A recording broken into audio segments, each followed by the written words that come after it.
All right, welcome to the Maximum Edge Sports Wagering Show. My name is John Santucci. Call me Tooch.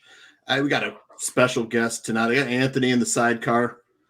Got Adam Trigger from Wager Talk and the Hustle. One of my favorite Wager Talk wagering listens on YouTube. The Hustle with Chris Thurston and the gang and Kelly in Vegas. Adam, thank you for lending your time to us. Really appreciate it. How's it going tonight? Yeah, it's going good. Happy to be on. Thanks for having me. Looking forward to talking to some college basketball. See what you guys have to say about a couple of these games because honestly, like this is as I haven't bet anything yet today. Like this is as tough of a Tuesday night in mid-January slate that I've seen in a while. And before we come on air, we got Michigan State practically moving to a pick. Like, hopefully maybe we can like discuss this and find a winner to all bet together or something. Because yeah, I have to say this has been a challenging slate to handicap. Yeah, I actually have a few bets in myself, but yeah, like you said, we'll look for that max edge. Yeah. So, yeah, Anthony. Anthony, how's it going today? You got your picks in. Card is out to clients. Yeah, very good day.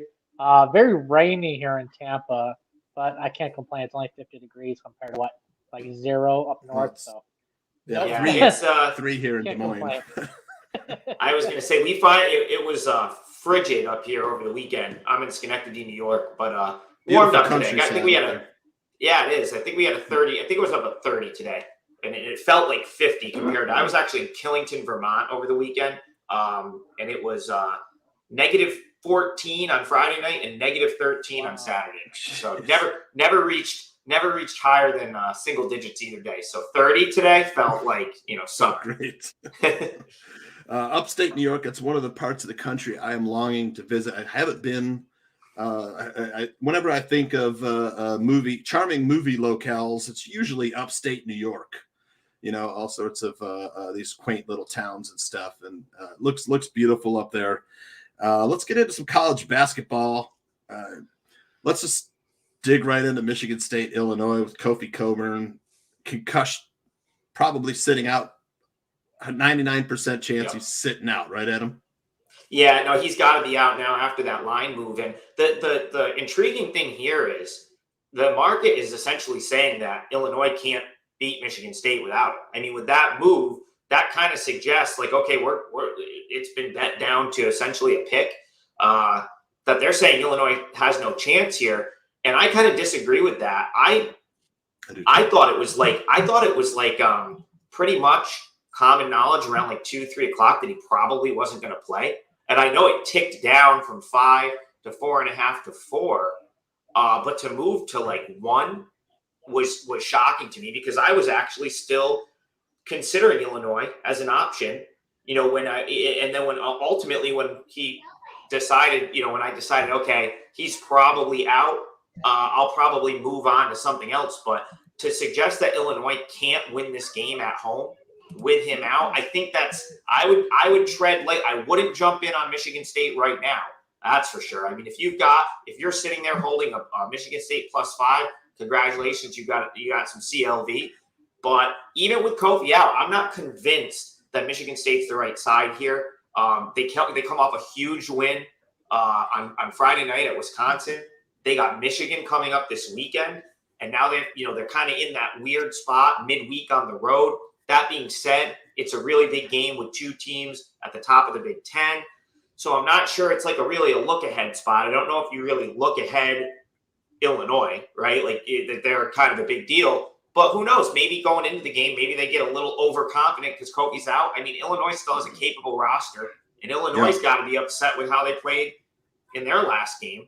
So I guess my advice here for this one is I don't think I would try to follow this steam at this point. And I think it would be Illinois or nothing for me at this point. But hey, if you've got Michigan State +5, congrats. I'm with you too on Illinois. I mean, Champaign's a tough place to play, as well. When all my gut says, hey, with Cockburn out, how do you place 21 points and 12 rebounds? But still, I still like it. It seems too easy. I still lead Illinois. Anthony, How do you replace 21 points and 12 rebounds? Well, I was very lucky. I was able to lock it in at Michigan State +5 earlier. That is my dog of the day. That's why I got a dog in my lap. So it's my dog of the day. Besides my 10-unit bomb night, that's definitely. I do think Michigan State covers 5. Now, Adam is exactly right. Illinois is no pushover. They can still win this game very easily. I just feel like it's going to be within 5 points. Michigan State's no pushover. Illinois is the hungrier dog, and they need this game more than Michigan State. If they lose this game, they're down in the standings almost 3 games back. But first, their title chances of winning the conference is basically over. It's going to be really hard to overcome that. I like my ticket and my VIP's ticket at +5, but at +1.5, it's a pass for me. Yeah, Illinois is third in the Big Ten. Adam, they're backed into a corner here a little bit without their big man. That's why when a team is backed into the corner, I expect them to be really focused and really sharp and ready to fight. So I would lean Illinois here, but I stayed off this game, to be honest. I guess I'll just throw one other thing out there. Teams in like the second game after a guy's out, I feel like it's specifically as it pertains to college basketball. So sometimes you'll see a better effort. So when a team gets surprised, like with I guess the Illinois Maryland situation where like, oh, okay, Kobe's out, like, maybe less than 24 hours before the game. Obviously, they got to scramble to sort of change their game plan. That can be difficult, but I would imagine Illinois has been practicing at least with the thought process that they weren't going to have it. So I think they'll be more prepared than they were for the Maryland game when it was kind of like, okay, like, oh, he can't go. And that was overnight, right? Like, I got a text at like 2 a.m. from Chris, and he was like all over. He's like, bet Maryland right now. Like, and obviously he was out. In this case, I would think Illinois is at least preparing a game plan not to have him. So I'm not going to bet it, but I actually lean Illinois here. If you can get Illinois at like -120, that's probably the right bet right now. Again, if you have Michigan State from earlier, I can't knock you. You got a huge CLV, but I think right now there's definitely some value on Illinois at the current number. I agree too. Let's say we move on to the next game, Anthony. We got Mississippi State at Kentucky. Kentucky's got one of their stars out with Tay Washington Jr. out. That's some scoring there. The line it's so tempting, a short line with Kentucky. They're really talented. They're a young team, though. What's your thoughts on this Kentucky Mississippi State, Adam? Man, I really was close with Mississippi State today. Like, this is probably, I'll say this is probably the closest I came to like a best bet today. So yeah, as you said, Ty Washington out, but I mean, you want to talk about like what Marco, one of our guys at Wager Talk, calls a sandwich spot. Like, This has to be it, right? Auburn over the weekend. You have Auburn over the weekend. You got Kansas coming up on Saturday. Yeah. And you're like a 9-10 point favorite against Mississippi State, who I actually think is better than advertised. I think this team is a little bit better than they get credit for. I guess my concern here, they've only played 2 road games and they really have not looked great in either, save for maybe the first half against Florida. I mean, you only play 2 road games and you get run out by Ole Miss, and then the second half against Florida was a complete disaster. And Florida without Colin Castleton, who we now just saw get killed by Ole Miss. So that's concerning. Of course, Kentucky, you have to think they have to be a little bit hungry after the way they played in the second half on Saturday. To kind of, I mean, I don't think anyone's going to knock anyone for a loss to Auburn at this point, but I definitely think Kentucky had to feel like, that was a game they could have won, especially based on the way they played for the first 20 minutes. So, yeah. But with that being said, just from the best angle that I see anywhere on the college board tonight would be fading Kentucky in this spot, knowing they've got Kansas coming up this weekend. So I think the number's 2. there's reasons I'm not betting it, but if like definitely for like a strong lean, I would say the number is probably too high, and I think Mississippi State is more competent than they're getting credit for from the odds makers. So, so if you can still find like a 9.5, or even, I mean, I think it's 9 most places. I lean pretty strongly toward the Mississippi State side here. Nice. I mean, yeah, because you think they just hung 107 points on Tennessee like a couple weeks ago, so 10 days ago. Anthony, you're leaning on this game. Yeah, I mean, at -9, this is basically the odds maker basically telling you we want you to take Kentucky. I mean, all it takes is a 10-point. It's more like a dangling cheese the is cheese out there. Dangling the cheese. That's what shows me. This was a huge pass on me because it can go both ways. Mississippi State, I mean, they came out firing in Florida and super flat in the second half. And then Ole Miss, I really don't remember the Ole Miss game on the road, but that's a game they could have won. This Mississippi State is a much, much better team than a 9-point dog. There's no respect in this line for Mississippi State. I mean, I'm just reading the line. If you read the line, like I said, they're dangling the cheese. They want you to take Kentucky, which leans me over to Mississippi State +9. Yeah. And it doesn't help. I mean, it helps a lot that Kentucky's missing a key player. So, I mean, it gives me more of a reason to lean Mississippi State. But overall, I can't bet this game.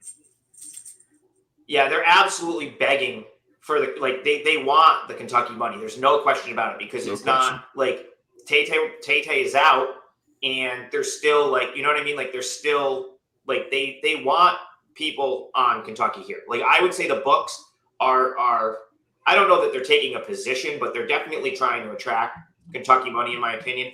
From a handicapping perspective, my concern is Mississippi State goes on shooting droughts. Like they'll go, that's like their problem is they will go cold and not be able to make a shot for a period of time.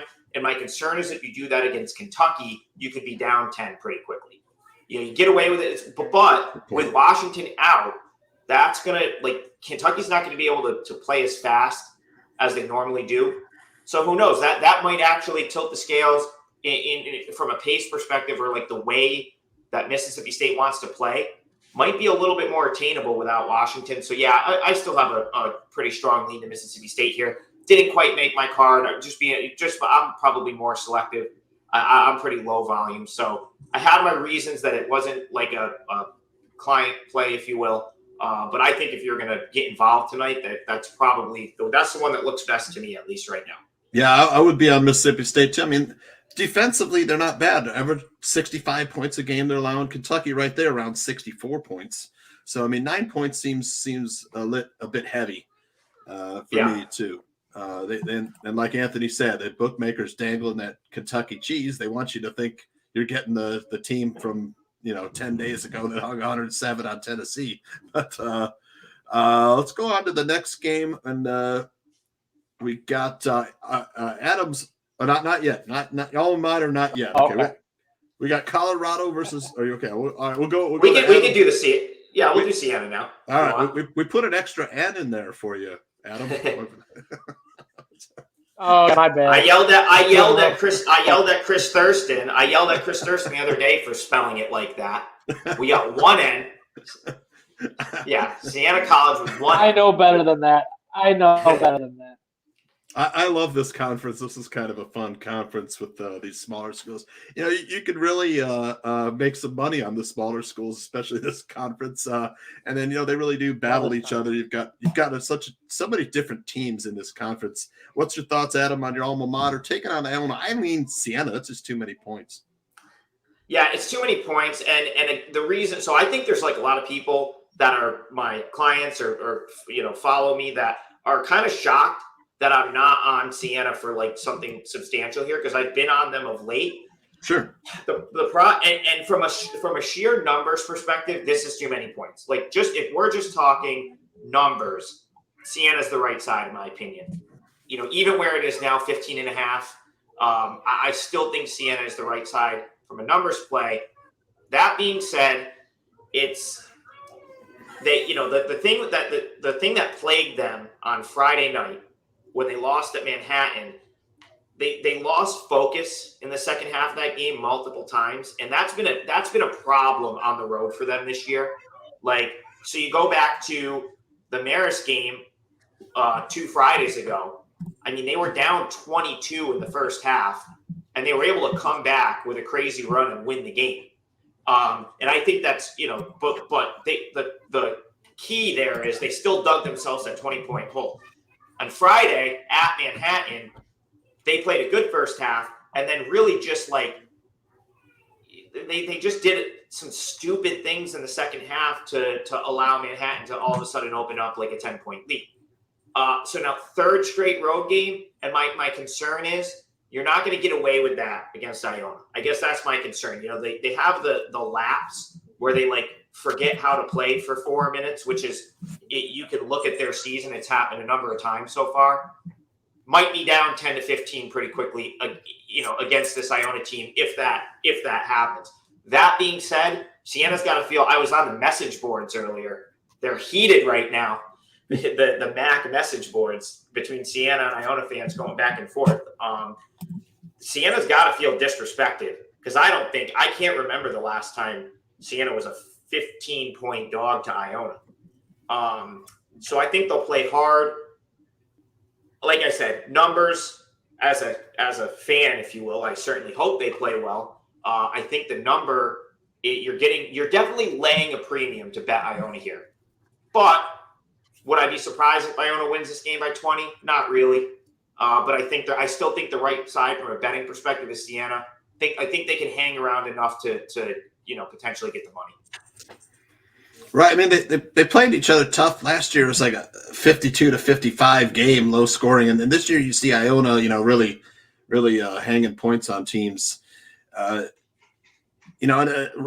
Colby Rogers is a pretty hot shooter from 3 points, shooting well over 40%. So if Siena gets him going, they could easily stay within 15 points. Anthony, your thoughts? For sure. Siena versus Iona. I love this conference. This is actually one of my premium plays. I was able to grade it at plus 16 earlier before the line moved, and I still love plus 15.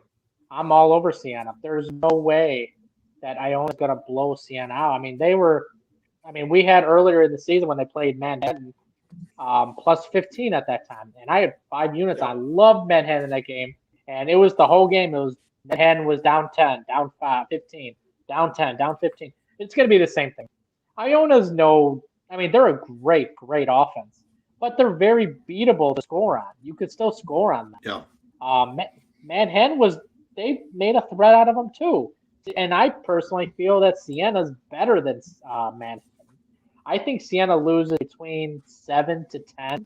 I don't think it's a blowout at all. I think Siena's really disrespecting this spot. I think they give Iona a fight for their money. 15 in this conference. It's very rare that you see a big blowout like that in a conference. Yeah, and I'll just throw one other thing out there because I pulled up Iona's schedule and so basically the only teams they beat by more than 15, Ryder and Niagara. They beat Quinnipiac by 15 on the dot last time out. Other than that, they have not beat a MAC team other than Ryder and Niagara by more than 15. And Siena is a much better team than Ryder or Niagara. So just from kind of doing like some comparison like that, Ryder and Niagara are not. I mean, I would have them both very close to the bottom. Niagara can jump up and be good at times, but Ryder and Niagara neither even close to Siena this year, in my opinion.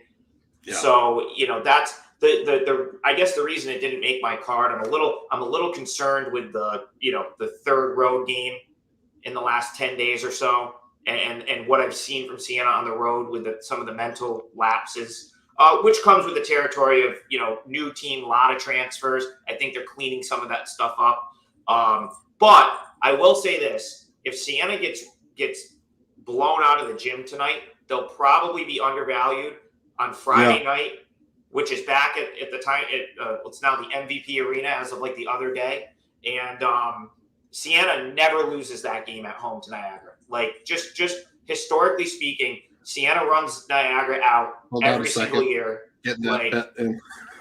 I'm just saying, like, they could be. I mean, they could be laying a bigger number there, but historically, Siena struggles with the trip down to Buffalo, and Niagara really struggles with the trip to Albany. Like, you can just pretty much set your watch to it. Like, Siena has a hard time covering out in Niagara Falls, and Niagara almost gets blown out pretty much on an annual basis at Siena. So something to look for on Friday. I believe. Yeah, the game is Friday night. Very cool, man. And Great also, tip. Great tip. Siena's 4-4 on the road. Probably one of the better teams in this conference on the road. The only other better teams are Fairfield, Monmouth, and Iona. Other than that, they run below 500. So laying 15 points on a team that's pretty good on the road in the conference, I mean, I'll take my chances overall. I mean, they've proven to be 500 on the road in college basketball. It's pretty impressive. Yeah, and Siena gets there'll be a bunch of Siena fans probably at this game because a lot of the guys I went to college with, and like Siena primarily, a lot of kids that come up from downstate, Westchester County. So Iona and Iona's like one of the more accessible spots from the city. So I know a lot of my Siena buddies that live down there, White Plains area. They all hit the Iona game every year. So Siena they'll be represented in the crowd tonight. Very so yeah, cool. I think Siena plus the points probably the right side. Right. If I were looking at that conference, sort of like ranking it, you've got Iona probably at the top alone, and then the second tier is going to be teams like Siena, Monmouth, and St. Peter's. Yeah. Right, and then after that, you've got the rest of the conference. Big drop, in my opinion. Big drop after those four. So. All right. Well, great tip on next Friday's game. I will be definitely looking at that. Let's head on to the last game here. Oregon, man, kind of rounding back into form. I know they had a slow start to the year, of course, missing Chris Duarte, but Dana Altman is a fantastic coach, and it looks like he's got the team on the right track. Colorado coming in getting 8 points, and Oregon. I like Oregon, and so I think they're kind of back. They're definitely they might have a pretty good seeding in the tournament after what they've done the past few weeks. Your thoughts, Adam, on Colorado, Oregon? Well, my thoughts on this one is they're dangling Oregon out there for us too. If you look at if you look at where the money is going, I mean, it's like it's all Oregon money. But in this case, I mean that's pretty much that's like one of the things that pretty much the only thing that held me off of Oregon here. Maybe that and thinking, okay, the number could be. The number, in my opinion, is probably correct at 8.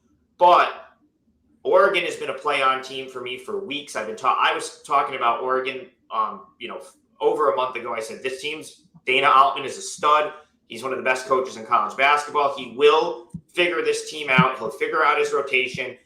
He'll figure out, the players are going to figure out shot selection, which was a complete nightmare earlier in the year. It was like a too many cooks in the kitchen scenario for Oregon offensively. And now they're starting to figure it out a little bit. So yeah, I mean, if you want to lean for me here, it takes a lot for me to give out lay point. I'm not much of a point layer, if you will, of bigger numbers. But this is a scenario where Oregon probably could win this game by 20. If you just for what they're capable of against Colorado on the road, I typically like to fade Colorado outside of Boulder. The problem is this year, the odds makers know Colorado isn't good, because they're just not. In years past, when you've had good Colorado teams, there was a good dichotomy where they would win their home games, and then there would be value in playing against them on the road. But now that it's kind of known that they're an average team at best, they're actually okay on the road against the number this year because the numbers have been sort of inflated. And I guess that's what, kind of what I see here. But Oregon is so much better than Colorado, in my opinion. If you're just looking at handicap, Team A versus Team B, Oregon right now is their play on for me. I'm not betting against Oregon at this point. So yeah, I'd have to lean toward the Oregon side here. Anthony, thoughts? The Buffaloes are 0-5 against the spread their last 5 Tuesday games. Don't put much stock in days of the week, but interesting stat. Your thoughts, Colorado, Oregon. I love Oregon here. It's actually one of my premium plays on card for VIPs. Love Oregon here. I mean, this is just a total mismatch. This is actually a makeup game from December 30th and January 3rd. So Oregon's playing them at the right time, hot, and Colorado's playing them at the wrong time because they would have played them back then, the first conference game. Colorado would have probably been like a 4 or 5 point dog, but now they're Oregon away. They finally got their backcourt work together now. It's working now. The coach has finally got everything working. I mean, it's perfect. They're moving up the standings. I think Oregon blows Colorado out here. I hate to say it, but Colorado's 1-2 on the road. This is only their 4th road game of the season. Think of that. Out of all the games, when they start, November 9th was the first game. This is only their 4th road game, and they're 1-2 on the road. Already, they don't like playing on the road. And the last road game was versus Arizona. Huge mismatch. Arizona blew them out by 21. Oregon's going to win probably between 15 points. So I love Oregon here. I think this is a bad time to play Oregon for Colorado because outside of playing in Colorado, they don't have a chance in hell to win this game. So Adam, here's what worries me about Oregon too. So last year when I would play Oregon, they suck at free throws, and at the end of the game, I would see my spread going down the drain as Oregon missed free throw after free throw into the game. Colorado not a terrible from the free throw, considerably better than Oregon though, but both teams really good defensively, allowing around 66, 67 points a game. But man, you look at the 6-game winning streak that Oregon's on. UCLA, they beat USC, they blew out Washington by like 30 points on Sunday. Yeah, I mean that's ultimately why it didn't make my card. I was able to kind of pass on it. They're kind of due for a dud. It's going to come at some point. They might win it. You know what I mean? They might play poorly and win. I actually thought Washington was a game I considered a little bit over the weekend and didn't bet it. Right. But that was. I mean, you want to talk about just a complete beating. Right. It was. Oregon, I think they were getting double digits, 11 or something, 14. And Oregon just absolutely blew them out of the water. So now, that's the concern. I guess that's the concern for me. Do I want to come back? Like, am I betting Oregon at the peak right now? Right. Yeah. Like I didn't think the number was like, I don't think you're being asked to lay like an absurd premium. I actually think there was, so the Oregon-Colorado game that got canceled, there was a line out for that. I think it was -7. So, and now you're -8. I like I said, I think the number's probably right. I think you can make a good case for fading Colorado on the road.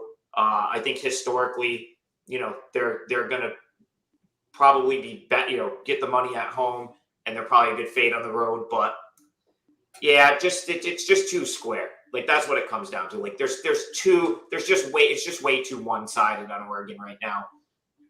And I tend to not bet in those areas. So right, all the money pass for me, but I can't. I'm not going to sit here and try to talk someone on Oregon because I do like that team quite a bit. Right. Yeah. I mean, it's either you're riding this train or you're thinking the train's going off the rails right here. Yeah, there's no way you could play Colorado on this fight. You either bet Oregon or you don't bet it at all. It's one of those two. Yeah, agree. I agree with that. Yeah. Yep. All right. Before we give away a free play, and Adam, we've already kept you like 15 minutes too long. Wanted to get your thoughts real quick on AFC, NFC championships. Any thoughts? Who do you like?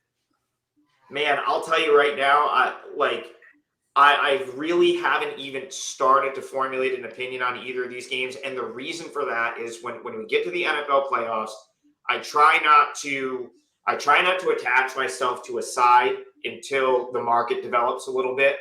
And at least last week, I kind of had an idea like early in the week that I wanted to be on the Bills, which we know how that ended.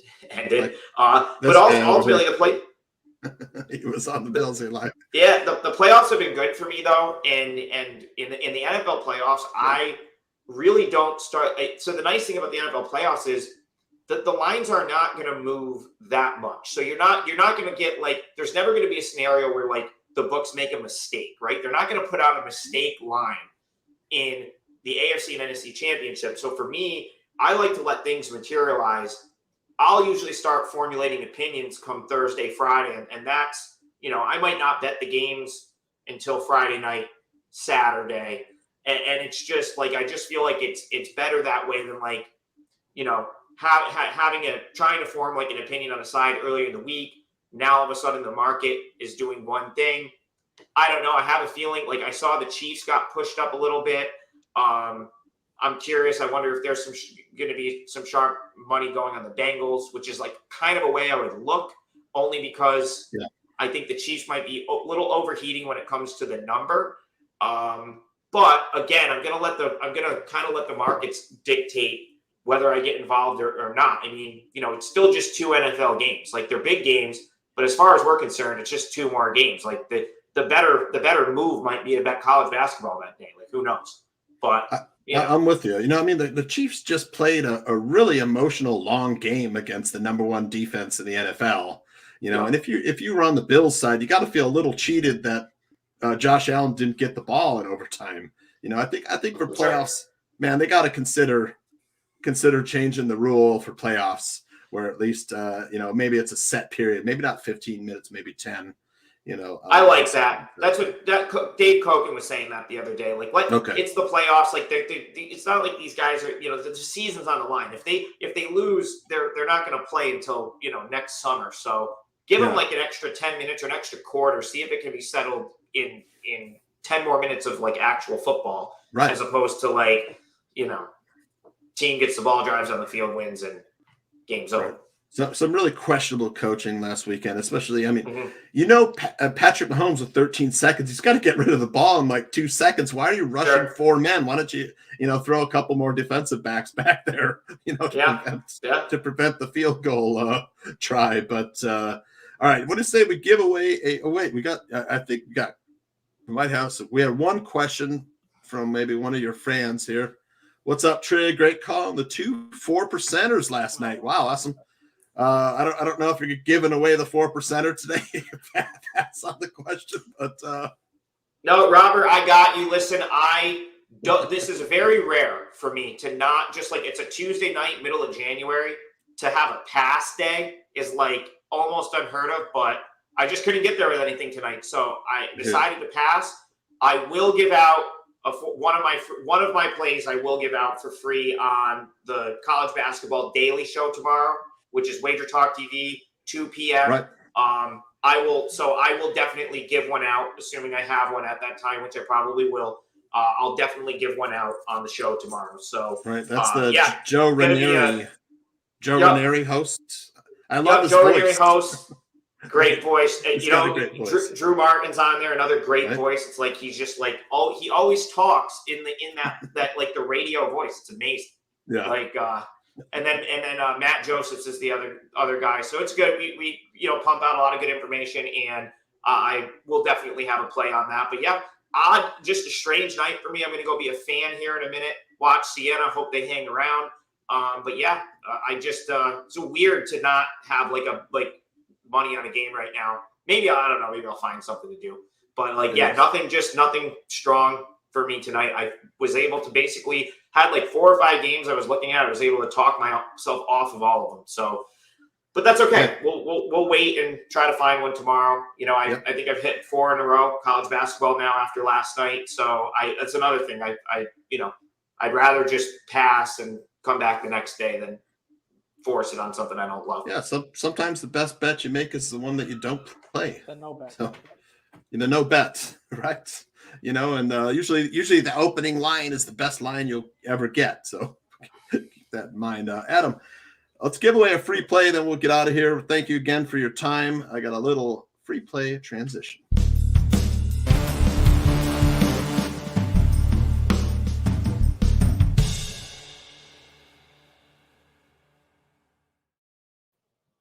All right, Anthony, throw that free play up there. Oregon -8 tonight. That's probably the best we could come up with.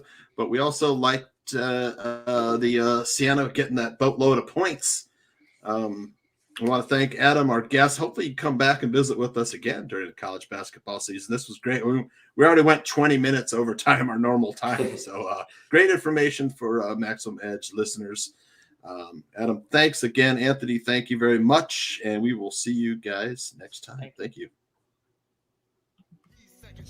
And I'm the team captain. He's the preview, and I'm the main attraction. Unstoppable, unconquerable, on top of the world, accomplishing the impossible. Unstoppable, unconquerable, on top of the world, accomplishing the impossible. Invincible hustle, mighty desire to conspire to transpire.